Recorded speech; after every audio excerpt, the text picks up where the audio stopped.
مختصر حمد و ثنا کے بعد گزشتہ جمعے ہماری گفتگو ہو رہی تھی نبوت اور رسالت کی حقیقت۔ اسی گفتگو کو میں آگے بڑھانا چاہوں گا اس دعا کے ساتھ کہ اللہ رب العالمین ہم مسلمانوں کو مقصد نبوت اور مقصد رسالت سمجھنے کے بعد اس کے مطابق زندگی گزارنے کی توفیق عطا فرمائے۔ بہت ساری باتیں موقع اور حالات کے تناظر میں نے آپ کے سامنے رکھنی ہے،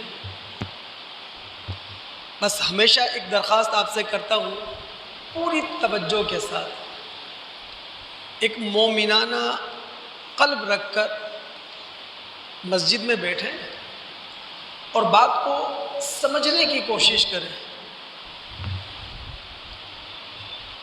نبی اور رسول اللہ تعالیٰ کا وہ نمائندہ ہوتا ہے جو خالق اور مالک سے عالم بالا کی خبریں لے کر ہم انسانوں کو پہنچا دیا کرتا ہے۔ اب اللہ رب العالمین نے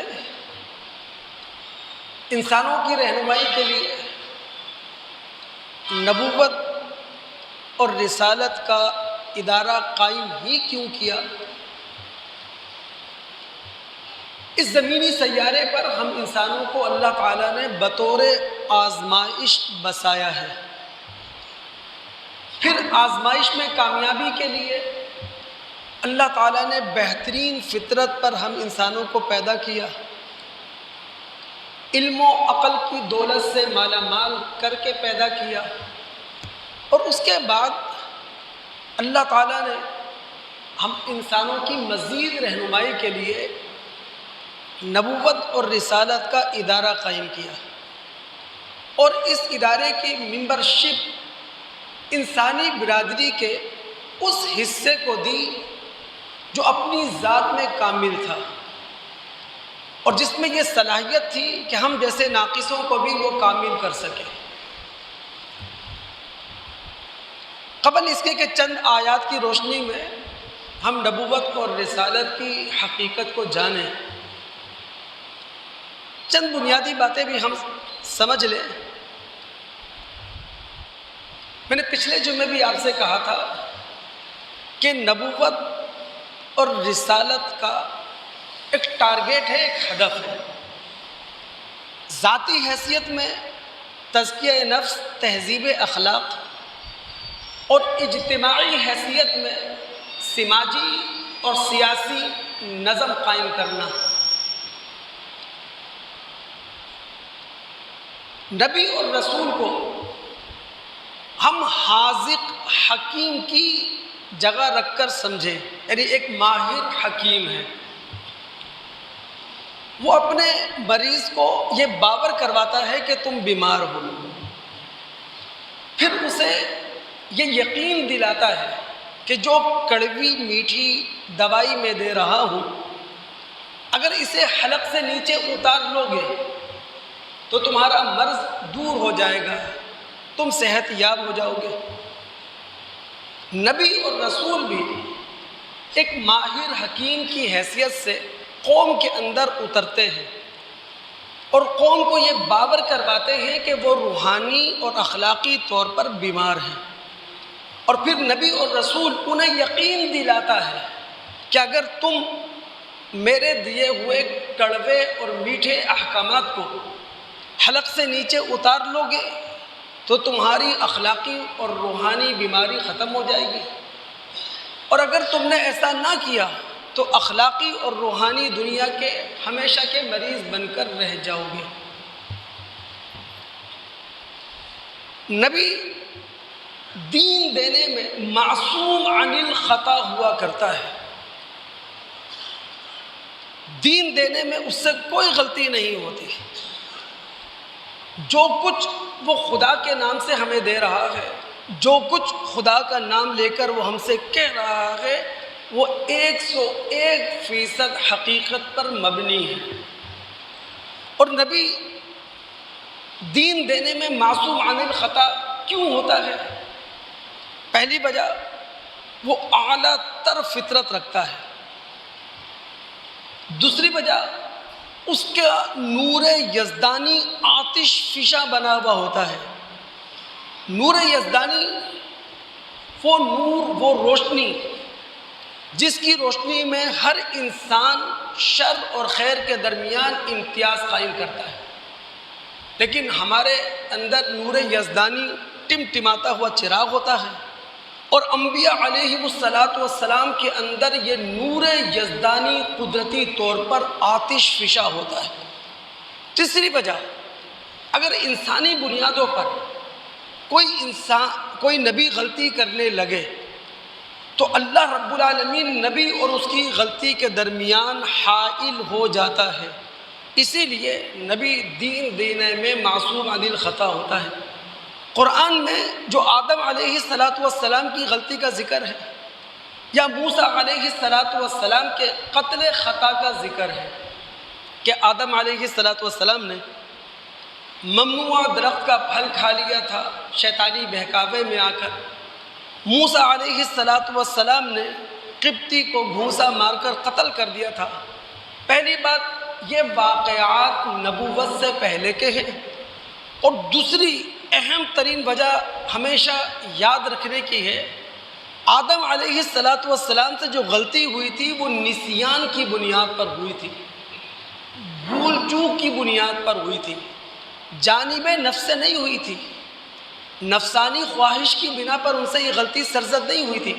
یہی معاملہ موسیٰ علیہ السلام کا ہے کہ بلا ارادہ انہوں نے گھوسا رسید کیا، جس طرح کے دو جھگڑنے والے آپس میں گتھم گتھا ہوتے ہیں، بلا ارادہ وہ گھوسا قبطی پر اس طرح فٹ آ گیا، اس طرح بیٹھ گیا کہ وہ قتل ہو گیا۔ یہ قتل خطا تھا، بلا ارادہ تھا، یہ جانب نفس سے غلطی نہیں ہوئی تھی، یہ خواہش نفس سے غلطی نہیں ہوئی تھی۔ نبی کی جو فطرت ہوتی ہے وہ کامل انسان کی فطرت ہوتی ہے۔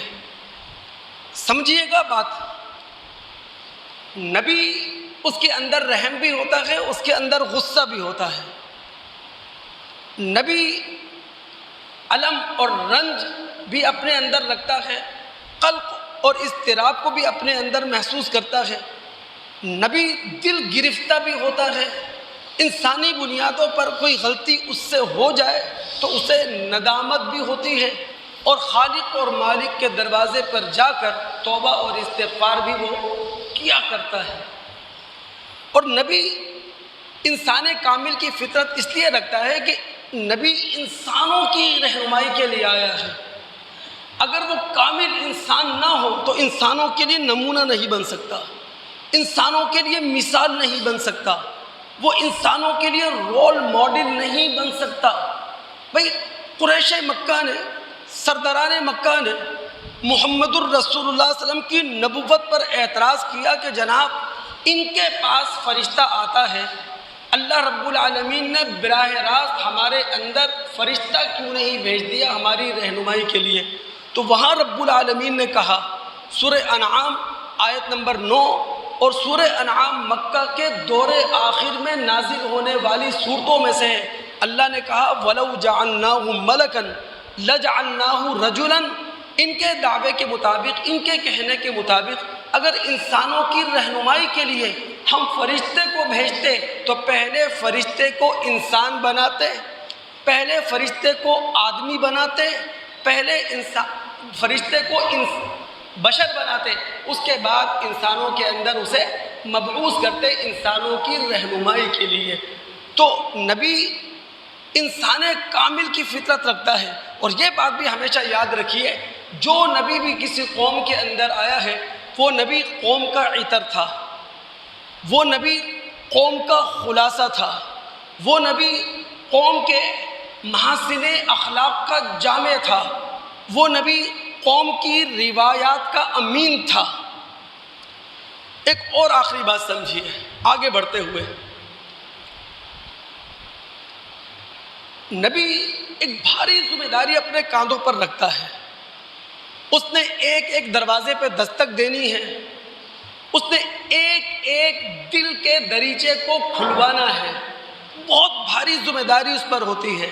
تو وہ اللہ رب العالمین سے قریب ہونے کے لیے اور وہ اس بھاری ذمہ داری سے نبرد آزما ہونے کے لیے، اپنے آپ کو تیار کرنے کے لیے عبادات اور ریاضات عام لوگوں سے زیادہ کیا کرتا ہے. اور جب نبی عام لوگوں سے زیادہ عبادت کرتا ہے، ریاضت کرتا ہے، تو اس سے اس کے علم و عمل کو استقامت مل جاتی ہے، اس سے اس کے قلب اور نظر کو جلا ملتی ہے، روشنی ملتی ہے، اور اس سے اسے جمعیت خاطر بھی حاصل ہو جاتی ہے. سورہ مزمل کی ابتدائی آیات پڑھیں. اللہ رب العالمین فرماتے ہیں یا ایھا المزمل قم اللیل الا قلیلا، اے اوڑھ لپیٹ کر بیٹھ رہنے والے، رات کا کچھ حصہ چھوڑ کر باقی حصے میں خدا کی عبادت کریں. آدھی رات عبادت کریں، آدھی سے کم کر لیں، آدھی سے زیادہ کر لیں. ورتل القرآن ترتیلا، اور جب تہجد کی نماز آپ پڑھیں تو قرآن کو ٹھہر ٹھہر کر پڑھیں. کیوں؟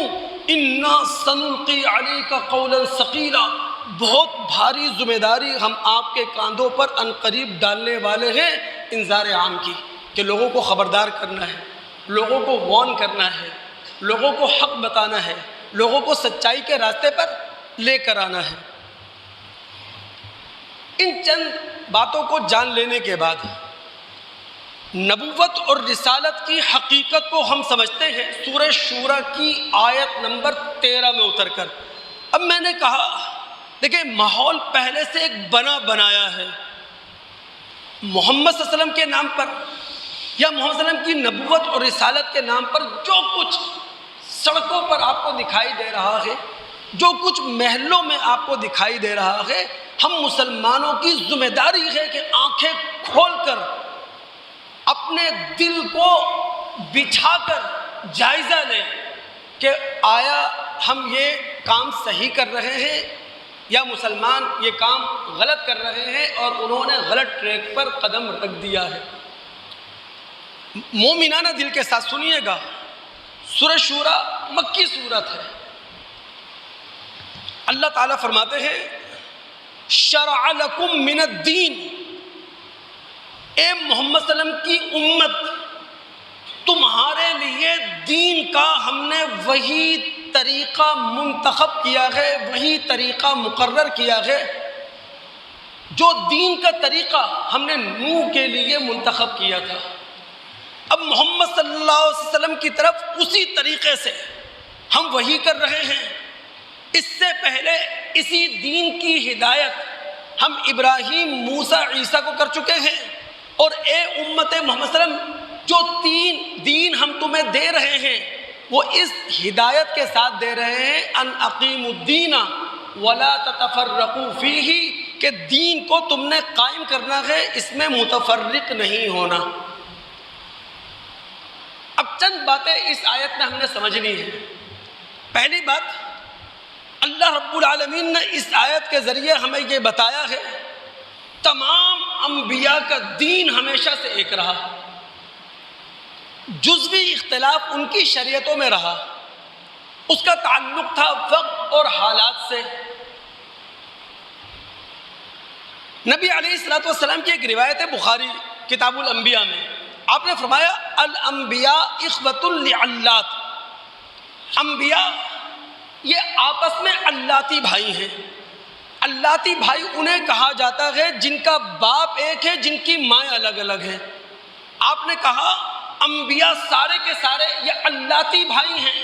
امہاتہم شتیٰ ودینہم واحد، سب کا دین، عقائد، عبادات اور معاملات ایک ہیں. وہ امہاتہم شتیٰ، ہاں ان کی شریعتوں میں امپلیمنٹ کے لحاظ سے، عمل کے لحاظ سے جزوی اختلاف ہے.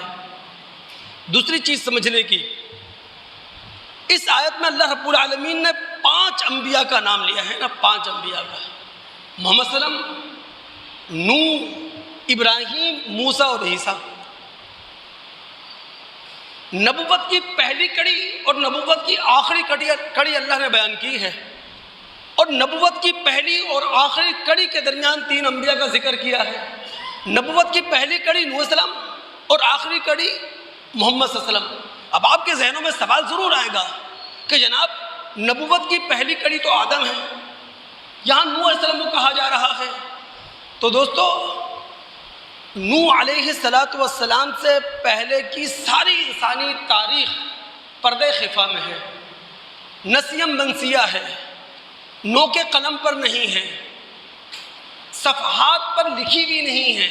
اسی لیے قرآن جب بھی انبیاء کی تاریخ ذکر کرتا ہے تو وہ نوح علیہ السلام سے اس کا آغاز کرتا ہے۔ تو نبوت کی پہلی کڑی نوح علیہ السلام، آخری کڑی محمد صلی اللہ علیہ وسلم کا ذکر کیا، اور درمیان میں 3 انبیاء کا ذکر کیا، ابراہیم، موسیٰ، عیسیٰ۔ کیوں؟ چونکہ محمد الرسول اللہ صلی اللہ علیہ وسلم نے جن لوگوں کے سامنے اپنی نبوت کی دعوت پیش کی تھی، وہ لوگ اپنے آپ کو 3 نبیوں کی پیروی کا مدعی کہتے تھے۔ مشرکین عرب وہ ابراہیم علیہ السلام کا پیروکار اپنے آپ کو کہتے تھے، یہود موسیٰ علیہ السلام کی پیروی کا دم بھرتے تھے، اور عیسائی عیسیٰ علیہ السلام کی پیروی کے مدعی تھے۔ اب رب العالمین کہہ کیا رہے ہیں؟ اے امت محمد صلی اللہ علیہ وسلم، ہم نے تمہیں وہی تاریخی دین دیا ہے جو تم سے پہلے نوح، ابراہیم، موسیٰ کی ملتوں کو دے چکے ہیں۔ کس ہدایت کے ساتھ؟ ان اقیم الدین، کہ تم نے دین کو قائم کرنا ہے۔ اور دین کو قائم کرنے کا دوستو مطلب کیا ہے؟ دین میں جو بات کہنے کی ہے وہ سچائی کے ساتھ کہی جائے، اور دین میں جو بات کرنے کی ہے وہ راز بازی کے ساتھ کیا جائے، وہ کام ایمانداری کے ساتھ کیا جائے۔ وَلَا تَتَفَرَّقُوا فِيهِ، اور اے امت محترم، اس دین میں تفرقہ بازی نہیں کرنا، اس دین کے اندر مختلف نہیں ہو جانا۔ دیکھیں، کسی بھی امت کو ایک رسی سے باندھنے والی چیز اللہ کی وحی ہے، یعنی قرآن حبل اللہ ہے۔ قرآن اللہ کی وہ کتاب ہے جو امت محمد صلی اللہ علیہ وسلم کو پلیٹ فارم دے جہاں پوری امت کھڑی ہو جائے۔ قرآن اللہ رب العالمین کے دین کی وہ بنیاد ہے، اللہ رب العالمین کے دین کا وہ تناور درخت ہے جس کے سائے میں پوری امت محمد صلی اللہ علیہ وسلم پناہ لے سکتی ہے۔ وَلَا تَتَفَرَّقُوا فِيهِ۔ لیکن میں سمجھتا ہوں نبی علیہ السلام کے 1400 سال کے بعد شاید ہم مسلمانوں کا قرآن کے ساتھ وہ تعلق نہیں رہا جو تعلق ہمارا ہونا چاہیے تھا۔ ایک چھوٹی سی مثال آپ کے سامنے رکھوں موقع اور حالات کے تناظر میں۔ ہمارے وہ مسلمان بھائی، ہمارے وہ مسلمان دوست جو مصر ہیں ولادت مصطفیٰ صلی اللہ علیہ وسلم کا جشن منانے پر، اور اس طرح جشن منانے پر مصر ہیں کہ ہاتھ ہل رہے ہوں، لوگ جھوم رہے ہوں، بدن تھر تھرا رہے ہوں، نعرے بازی ہو رہی ہو، شور شرابہ ہو رہا ہو، اور اس شور شرابے میں شعور نبوت دب جائے، فکر نبوت دب جائے، اور قرآن کی روشنی مدھم پڑ جائے۔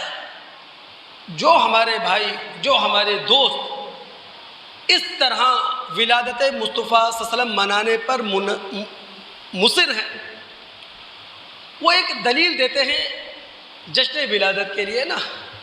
ہم سمجھتے ہیں احساس کرنا چاہیے قرآن خدا کی کتاب ہے، اس کو توڑنا مروڑنا نہیں چاہیے، صرف اپنا موقف پیش کرنے کے لیے، اپنی بات میں وزن پیدا کرنے کے لیے خدا کے کلام کے کانٹیکس کو بدل دینا، خدا کے کلام کے سیاق و سباق کو بدل دینا، اپنی مرضی کا ایک معنی اور مطلب نکال کے لوگوں کے سامنے پیش کر دینا۔ اگر یہ عام علماء بریلوی پیش کر رہے ہوتے تو شاید میں یہاں یہ بات نہ کرتا. میں نے بڑے بڑے علماء کو مکتبہ بریلوی سے تعلق رکھتے ہوئے ان کو جب میں نے دیکھا، ان سے کو سنا، میری عقل حیران رہ گئی کہ انہوں نے یہ آیت پیش کیسے کر دی. کہتے ہیں کہ جناب سورہ یونس مکی صورت ہے، مکہ کے دور آخر میں نازل ہوئی ہے.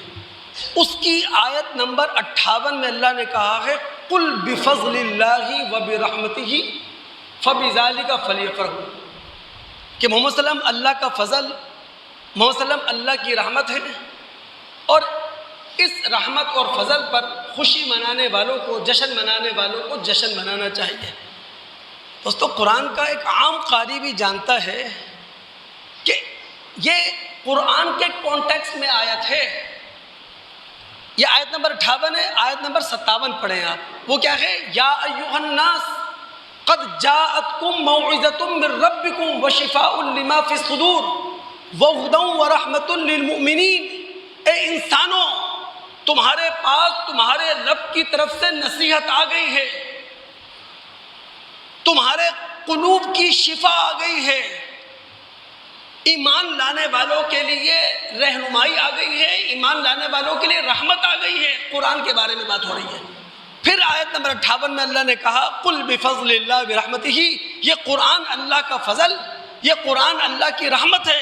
فَبِذَلِكَ فَلْيَفْرَحُوا، اس قرآن کے نزول پر اگر خوشی منانا چاہو تو مناؤ، اس قرآن کے نزول پر اگر جشن منانا چاہو تو مناؤ.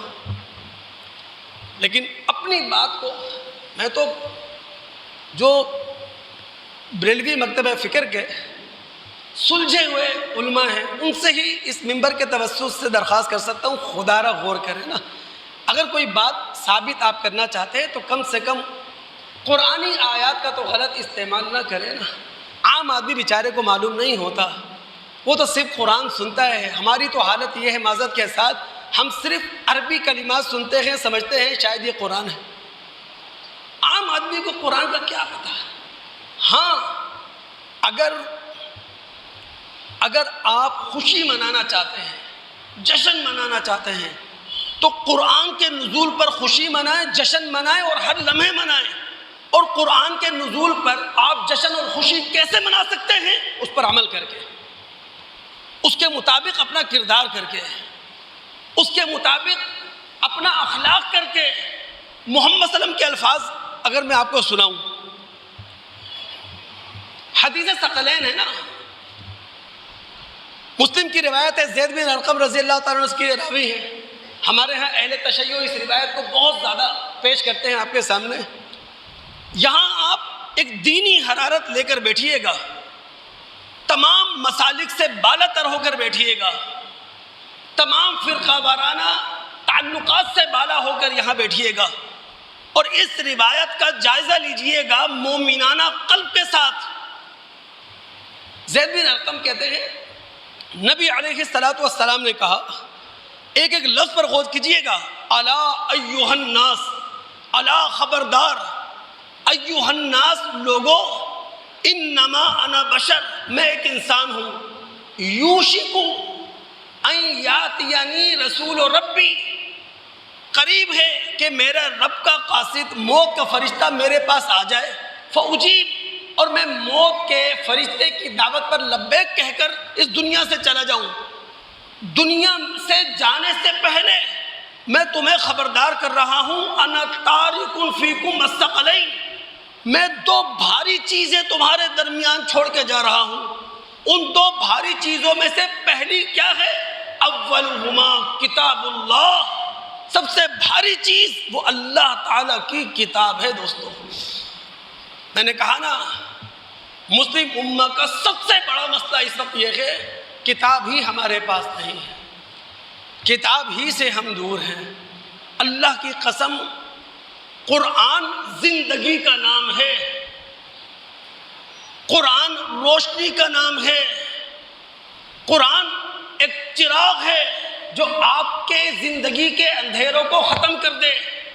قرآن صراط مستقیم ہے، قرآن کامیابی کا زینہ ہے، اور اسی قرآن سے معذرت کے ساتھ ہم بہت دور ہیں.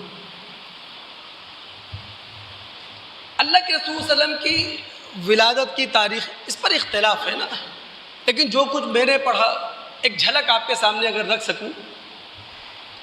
سلمان منصور پوری اور محمود پاشا فلکی، ان کی تحقیق یہ ہے کہ نبی علیہ الصلاۃ والسلام کی ولادت 9 ربیع الاول یکم عام الفیل پیر کے دن صبح کے وقت ہوئی، اور عیسوی کیلنڈر کے اعتبار سے وہ 20 یا 22 اپریل 571 عیسوی ہے. بعض لوگوں نے کہا کہ اللہ کے رسول کی ولادت 10 ربیع الاول ہے، بعض نے کہا کہ اللہ کے رسول کی ولادت 12 ربیع الاول ہے، اور نبی صلی اللہ علیہ وسلم کی جہاں تک وفات کی بات ہے تو اکثر مؤرخین وہ کہتے ہیں کہ اللہ کے رسول کی وفات ہوئی ہے 12 ربیع الاول کو. لیکن ہم اس اختلاف سے صرف نظر کر بھی لیں اور ہمارے وہ دوست، ہمارے وہ بھائی جو اللہ کے رسول صلی اللہ علیہ وسلم کی ولادت کا جشن منانا چاہتے ہیں، تو دوست وہ جشن اس طرح منا لیا جائے نا کہ اس دن کو سیرت کے نام کے ساتھ مخصوص کر دیا جائے. سیرت کے جلسے ہوں، سیرت کی کانفرنسز ہوں، علماء کی ذمہ داری ہو، وہ نبی علیہ الصلاۃ والسلام کی سیرت کے مختلف گوشے ہم مسلمانوں کو سنائیں.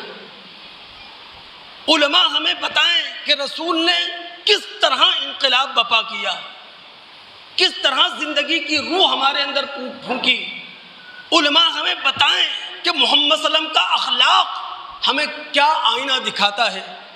علماء ہمیں بتائیں کہ محمد الرسول صلی اللہ علیہ وسلم نے اپنی زندگی کے 23 سال امت کے نام کر دیے، اپنی صبح بھی ہمارے نام کر دی، اپنی دوپہر بھی ہمارے نام کر دی، اپنی راتیں بھی ہمارے نام کر دی. رسول اللہ صلی اللہ علیہ وسلم نے ایک ایک قدم ہمارے لیے چلے ہیں. رسول اللہ صلی اللہ علیہ وسلم نے ایک ایک سانس نبی بننے کے بعد ہمارے لیے لی ہے. علماء یہ کام کریں. میں سمجھتا ہوں تاریخ اسلام کے جتنے بہترین زمانے گزرے ہیں، ان بہترین زمانوں میں ہمارے نبی صلی اللہ علیہ وسلم کو جو خراج عقیدت پیش کیا گیا ہے وہ علم و عمل کے ذریعے پیش کیا گیا ہے. وہ جو روایت معروف ہے، رسول اللہ نے فرمایا خیر القرون قرنی ثم الذین یلونہم ثم الذین یلونہم، بہترین زمانہ میرا ہے، اس کے بعد صحابہ کا زمانہ ہے، اس کے بعد تابعین کا زمانہ ہے. اب رسول اللہ صلی اللہ علیہ وسلم کے اپنے الفاظ میں تاریخ اسلام کے جو بہترین زمانے تھے، بہترین ادوار تھے، ان بہترین زمانوں اور ادوار میں نبی علیہ الصلاۃ والسلام کو جو خراج عقیدت پیش کیا گیا ہے، خراج تحسین پیش کیا گیا ہے، وہ علم و عمل کی روشنی میں پیش کیا گیا ہے. یہ کام ہم کر سکتے ہیں دوست، یہ کوئی مشکل کام نہیں ہے. ہم بات کر رہے ہیں نبوت اور رسالت کی حقیقت. دماغ حاضر رکھیے آپ. ہم نبوت اور رسالت کی حقیقت کو سورہ نساء کی آیات 163، 164 اور 165 کی روشنی میں سمجھتے ہیں. یہاں اللہ رب العالمین نے چند باتیں ہمیں سمجھائی ہیں جو ہر مسلمان کو معلوم ہونی چاہیے. پہلی بات وہی کہ اللہ رب العالمین یہ بات کہہ رہے ہیں تمام انبیاء کا دین ہمیشہ سے ایک رہا. آدم سے لے کر محمد الرسول صلی اللہ علیہ وسلم تک جتنے نبی آئے، جتنے رسول آئے، وہ ایک ہی دین لے کر آئے ہیں. انا اوحینا الیک کما اوحینا الی نوح والنبیین من بعدہ. اے محمد صلی اللہ علیہ وسلم، جو وحی ہم آپ کو کر رہے ہیں، یہ وحی ہم نوح کو کر چکے ہیں، اور نوح علیہ الصلاۃ والسلام کے بعد آنے والے انبیاء کو یہی وحی دے چکے ہیں. اب وہ چاہے ابراہیم تھے، چاہے وہ اسماعیل تھے، چاہے وہ اسحاق تھے، چاہے وہ یعقوب تھے، چاہے وہ یعقوب علیہ الصلاۃ والسلام کی اولادیں تھیں. یہاں بھی دیکھیں آپ، جب اللہ رب العالمین نے انبیاء کی تاریخ بیان کی ہے تو پہلی کڑی کس سے بتایا ہے؟ نوح علیہ الصلاۃ والسلام کو. چونکہ نوح علیہ الصلاۃ والسلام سے پہلے کا سارا نبوی دور وہ پردے میں ہے، وہ صفحہ کرتاس پہ نہیں ہے، وہ نوک قلم پر نہیں ہے، وہ نسیم منسیہ ہے. دوسری بات اللہ نے کہی وَرُسُلًا قَدْ قَصَصْنَاهُمْ عَلَيْكَ مِنْ قَبْلُ وَرُسُلًا لَمْ نَقْصُصْهُمْ عَلَيْكَ. بھائی بہت سارے رسول جن کو ہم نے وحی کی ان کے نام تمہیں بتا دیے. بہت سارے رسول وہ ہیں جن کو ہم نے وحی کی لیکن ان کے نام ہم نے تمہیں نہیں بتائے۔ پھر اللہ نے کہا وَرُسُلًا مُبَشِّرِينَ وَمُنذِرِينَ، چاہے تم رسولوں کے نام جانتے ہو یا نہیں جانتے، اس بات کو ملحوظ خاطر رکھو، آدم سے لے کر محمد الرسول تک جتنے رسول آئے ہیں وہ مبشر اور منذر بن کر آئے تھے۔ مبشر کا مطلب کیا؟ کہ جو انبیاء علیہم السلام کے دیے ہوئے میٹھے کڑوے احکامات کو حلق سے نیچے اتار لیں انہیں جنت کی بشارت دی جائے، اور جو انبیاء علیہم السلام کے میٹھے کڑوے احکامات کو حلق سے نیچے اتارنے پر آمادہ نہ ہوں، انبیاء علیہم السلام انہیں وارن کریں، انہیں خبردار کریں اور انہیں عذاب قیامت سے ڈرا دیں۔ پھر اللہ نے کہا لِأَلَّا يَكُونَ لِلنَّاسِ عَلَى اللَّهِ حُجَّةٌ بَعْدَ الرُّسُلِ، یہ انبیاء جو بشیر اور نذیر بن کر آئے اس لیے تاکہ کسی انسان کے پاس خالق اور مالک کے مقابلے میں کوئی دلیل نہ ہو، کسی انسان کے پاس اللہ کے مقابلے پر کوئی عذر نہ ہو۔ جن دوستوں کا قرآن کا مطالعہ ہے وہ جانتے ہیں قرآن ہمیں بتاتا ہے انبیاء دو کام کرنے آئے تھے، نمبر ایک اتمام ہدایت، نمبر دو اتمام حجت۔ اتمام ہدایت کا مطلب کیا ہے؟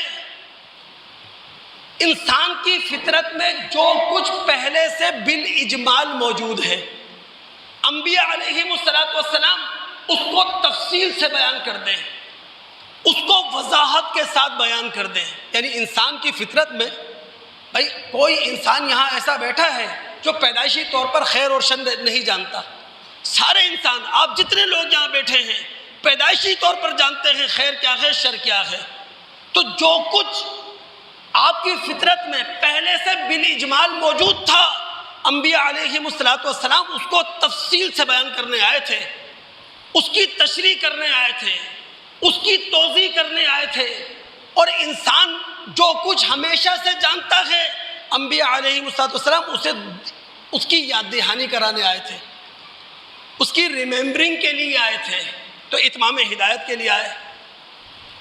دوسرا کام نبیوں کا تھا اتمام حجت۔ دیکھیں اللہ رب العالمین نے اتمام حجت انسانوں پر پہلے کر دی ہے، وہ کس طرح؟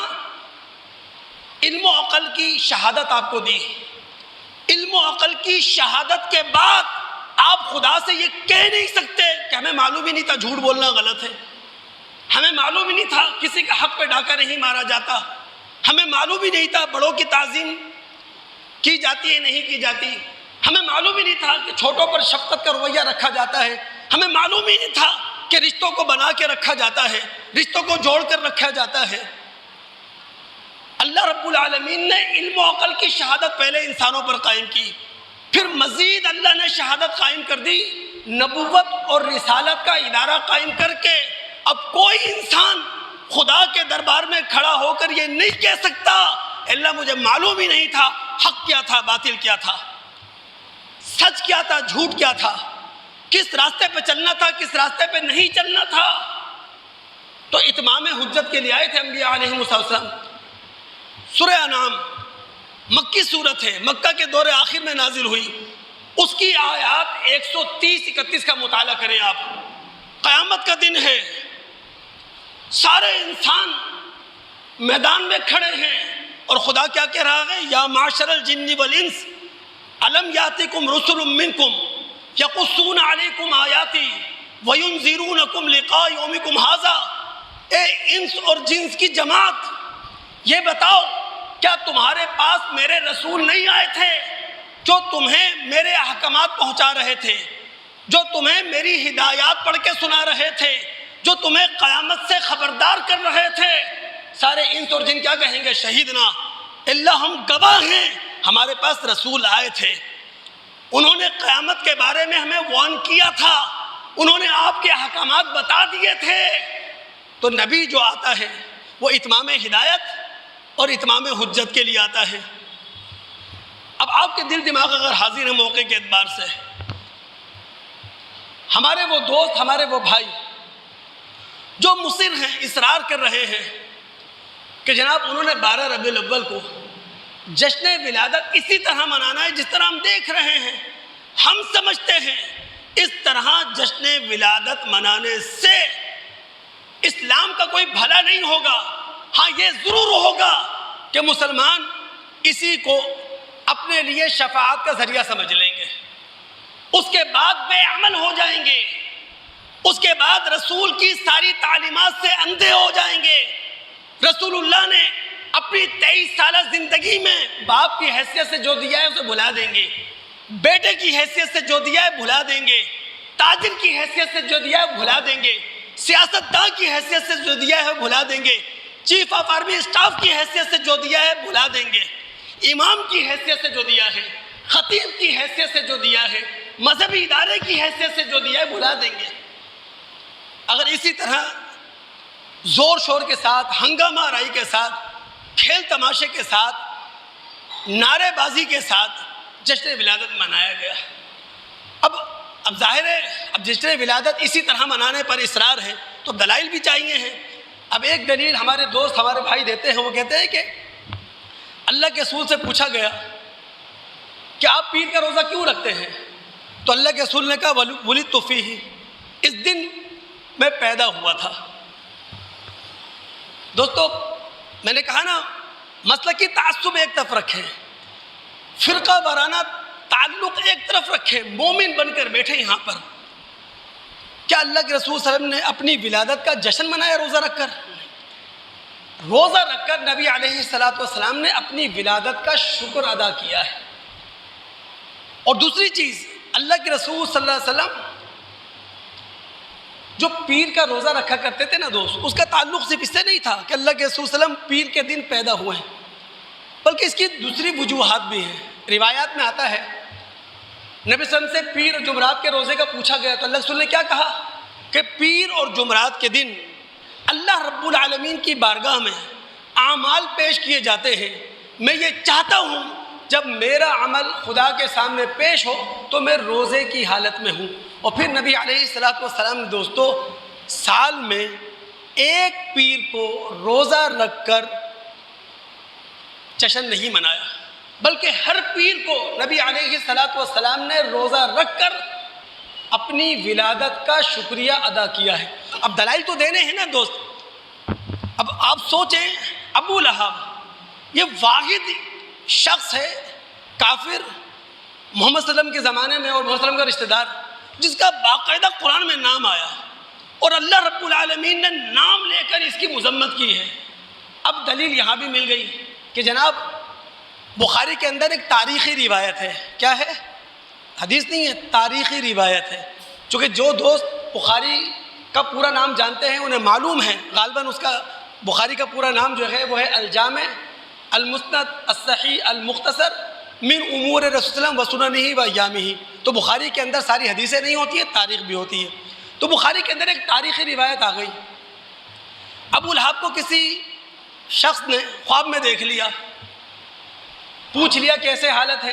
ابو لہب نے کہا کہ جناب بدتر حالت میں ہوں میں، ہاں اتنا مجھے عذاب میں ریلیف ملا ہے کہ میں نے اللہ کے رسول صلی اللہ علیہ وسلم کی پیدائش کی خوشی میں یا ان کی پیدائش کے موقع پر اپنی لونڈی سویبہ کو آزاد کیا تھا۔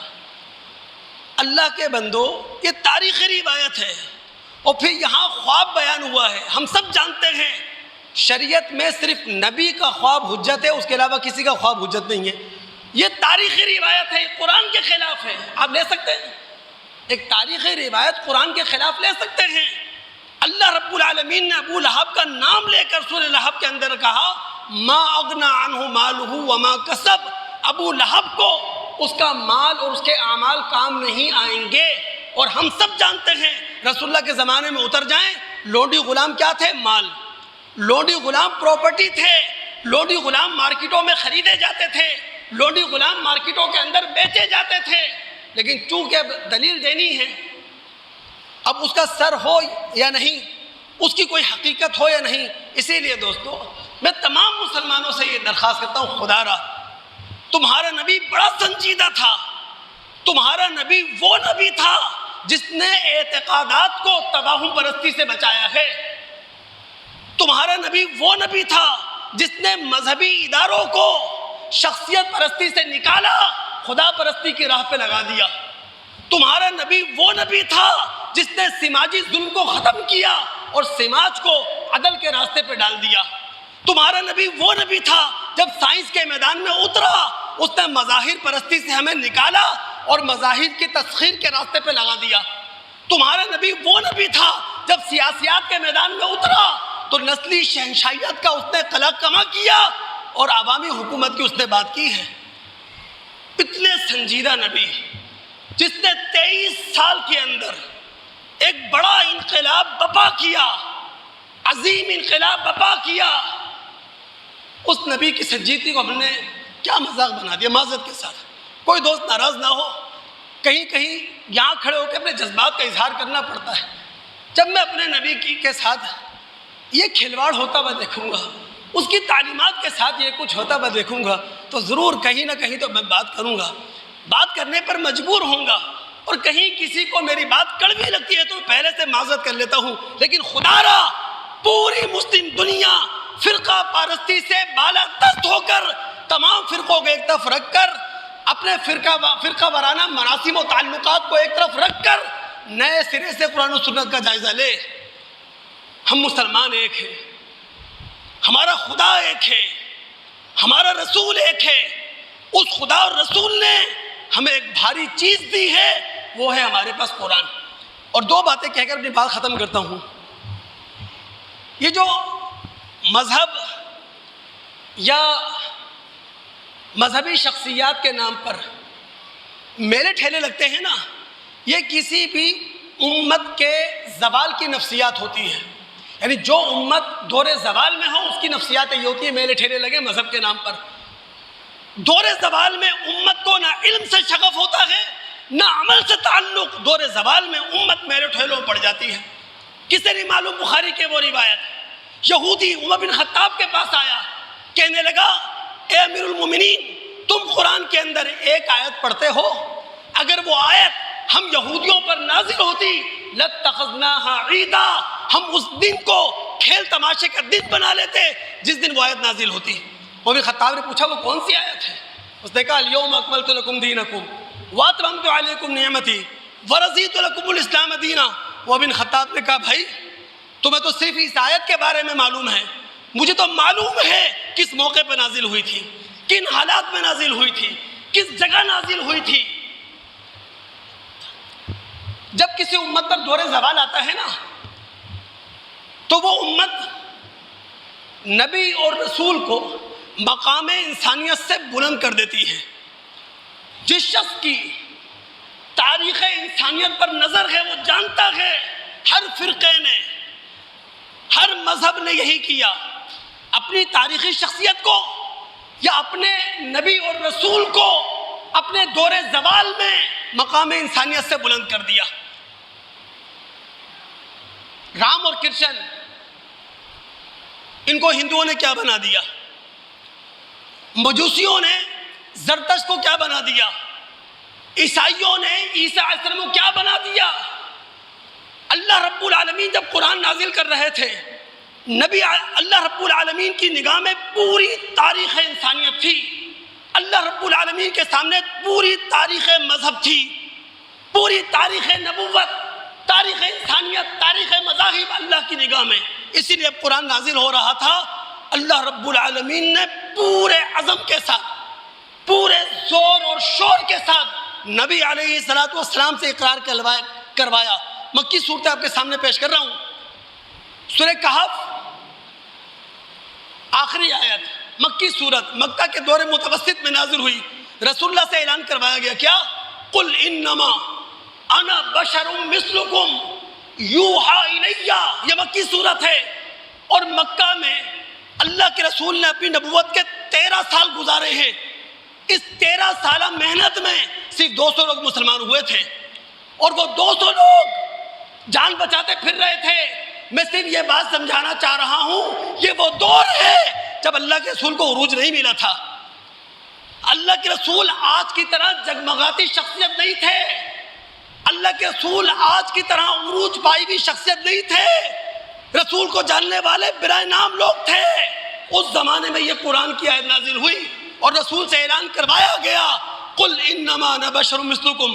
آپ کو تو رسول ہی نہیں مانا جا رہا تھا، آپ سے ایک کی زبان سے اعلان کروایا گیا نبی کہہ دیجئے میں تمہاری طرح کا انسان ہوں، تمہارے اور میرے درمیان جو فرق ہے وہ صرف وحی کا ہے، میرے پاس وحی آتی ہے، تمہارے پاس وحی نہیں آتی۔ سورہ انعام آیت نمبر 50 مکہ کے دور آخر میں نازل ہوئی، رسول کی زبان سے اعلان کروایا گیا قل لا اقول لکم عندی خزائن اللہ ولا اعلم الغیب ولا اقول لکم انی ملک ان اتبع الا ما یوحی الی۔ اے نبی ان سے کہہ دو میرے پاس خزانے نہیں ہیں، ان سے کہہ دو میں غیب کا علم نہیں رکھتا، ان سے کہہ دو میں نے فرشتہ ہونے کا دعویٰ نہیں کیا، میں وہی محمد ہوں جو آمنہ کی کوکھ سے پیدا ہوا ہے، جو عبداللہ کا لخت جگر ہے، جس نے تمہارے درمیان آنکھ کھولی، میں وہی محمد ہوں صلی اللہ علیہ وسلم۔ فرق کیا ہے میرے اور تمہارے درمیان؟ ان اتبع الا ما یوحی الی، میں اس وحی کا پیروکار ہوں جو وحی میرے طرف بھیجی جا رہی۔ یہ دور زوال ہوتا ہے دوست، یہ دور زوال کی نفسیات ہے کہ مذہب کے نام پر ٹھیلے میلے ہوں، مذہبی شخصیات کے نام پر میلے ٹھیلے ہوں، تاریخی شخصیات کے نام پر میلے ٹھیلے ہوں۔ تو اس وقت اس بات کی اجازت نہیں دے رہا۔ میرا موضوع جاری ہے، آئندہ جو میں انشاءاللہ پوری کوشش کروں گا کہ جو موضوع میں نے آپ کے سامنے شروع کیا ہے نبوت اور رسالت کی حقیقت، اسے مکمل کر سکوں۔ لیکن ایک بات، ایک چراغ اپنے دل میں روشن کر کے جائیں، اور وہ چراغ کیا ہے؟ ختم نبوت یہ خوشی نہیں ہے، ختم نبوت جشن نہیں ہے، ختم نبوت کھیل تماشا نہیں ہے، ختم نبوت بہت بھاری ذمہ داری ہے دوست، اتنی بھاری ذمہ داری ہے اللہ کی قسم، اگر وقت ہوتا میں لفظوں میں سمیٹ کر آپ کو بتا دیتا۔ بھئی دیکھیں نا، آپ اپنے نبی کو کیا کہتے ہیں؟ سید الرسل، سید الانبیاء، انبیاء کے سردار، رسولوں کے سردار۔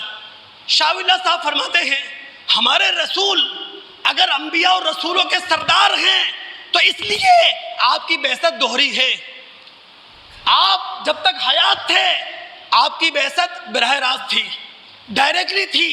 جب آپ دنیا سے انتقال کر گئے اب آپ کی بعثت، آپ کی نبوت انڈائریکٹلی ہے، بالواسطہ ہمارے ذریعے سے۔ وہ کار نبوت، نبوت کی وہ ذمہ داریاں، نبوت کی وہ دعوت جو رسول اللہ زندگی میں دنیا کے سامنے پیش کرتے رہے، اب یہ امت کی ذمہ داری ہے دوست۔ جس طرح محمد رسول اللہ ہر دروازے پہ دستک دیتے تھے، ہر دل کے دروازے کو کھٹکھٹاتے تھے، اب دنیا کے کونے کونے تک ہم نے دعوت پہنچانی ہے، دنیا کے ایک ایک دروازے پہ دستک دینی ہے، دنیا کے ایک ایک انسان تک محمد رسول اللہ کا پیغام پہنچانا ہے۔ یہ ہے ختم نبوت کا معنی، یہ ہے ختم نبوت کا مطلب۔